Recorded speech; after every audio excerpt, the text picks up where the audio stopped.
আসসালামু আলাইকুম ভিউয়ার্স, কেমন আছো তোমরা সবাই? আশা করি খুব ভালো আছো। আলহামদুলিল্লাহ, আমিও খুব ভালো আছি। বাঙালি রান্না চ্যানেলে তোমাদেরকে স্বাগত। আজকে চলে এসেছি আবার একটা ভিডিও শেয়ার করতে। আশা করছি ভিডিওটা ভালো লাগবে। প্রথম থেকে শেষ পর্যন্ত ভিডিওটা দেখার অনুরোধ রইল। আজকে তোমাদের সঙ্গে শেয়ার করব মোচার চপ। মোচার চপের ভিডিও আমার চ্যানেলে শর্টস আপলোড করা আছে, তোমরা চাইলে দেখে নিতে পারো। আর অনেকেই আমাকে রিকোয়েস্ট করেছিল, শর্ট ভিডিওতে অতটাও বুঝতে পারিনি, সেই জন্য আমি মোচার চপের লং ভিডিওটা করে আপলোড করলাম।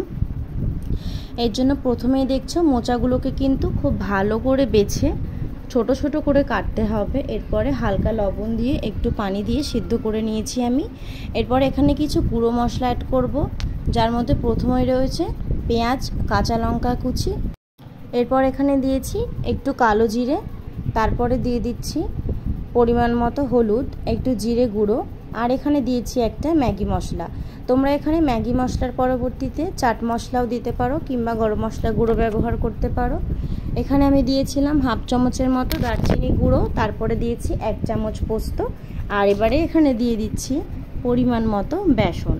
বেসনটা দেওয়ার পরে এই সব কিছু একসঙ্গে খুব ভালো করে চটকে মেখে নিতে হবে।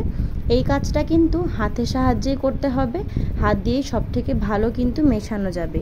যদি খুব বেশি টাইট লাগে তাহলে অল্প অল্প করে পানি দিয়েও মেখে নিতে পারো। আমার এখানে বেটারটা একটু শক্ত লাগছিল, এই জন্য আমি একটু পানি দিয়ে দিয়ে মেখে নিয়েছি। খুব বেশি শক্তও হবে না, আবার খুব বেশি নরমও হবে না, মাঝামাঝি ব্যাটারটা থাকবে, যাতে বড়া করা যায় ঠিক সেই রকম একটা ব্যাটার হবে। এখানে আমি অল্প অল্প করে পানি দিয়ে খুব ভালো করে চটকে মেখে নিচ্ছি। তোমরা যারা আমার ভিডিওটা প্রথমবার দেখছো অবশ্যই চ্যানেলটা এখনই সাবস্ক্রাইব করে রাখো। আমার রান্নার ভিডিওর নোটিফিকেশান তোমাদের কাছে যাতে খুব তাড়াতাড়ি পৌঁছায়, এর জন্য বেল আইকনটি প্রেস করে রাখবে। আর যারা আমার চ্যানেলে নতুন এসছো তারা অবশ্যই আমার রান্নার চ্যানেলটা একবার ঘুরে দেখবে, তোমাদের মনের মতো অনেক রান্নায় পেয়ে যাবে। আমি এখানে ডোটা মেখে নিয়েছি। এরপরে কড়াইতে একটু সাদা তেল গরম করে মেখে রাখা মোচা ছোট ছোট করে দিয়ে দিচ্ছি তেলের মধ্যে।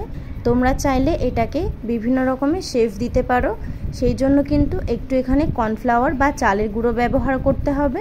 আর ডোটা একটু শক্ত করে মাখতে হবে এবং হাতে একটু তেল লাগিয়ে যে কোনো শেপ দিয়ে তোমরা এটা ভেজে নিতে পারো, লম্বা কিংবা গোল।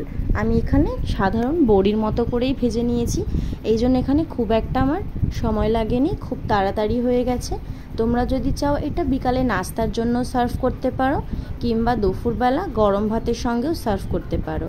আর এই মোচার চপের রেসিপিটা যদি তোমরা প্রথমবার দেখে থাকো তাহলে অবশ্যই একবার বাড়িতে ট্রাই করবে। ভিডিওটা ভালো লাগলে কিন্তু কমেন্টে জানাতে ভুলবে না।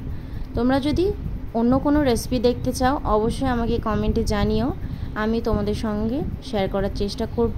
আর কোথা থেকে আমার ভিডিওটা দেখছো অবশ্যই আমাকে জানিও।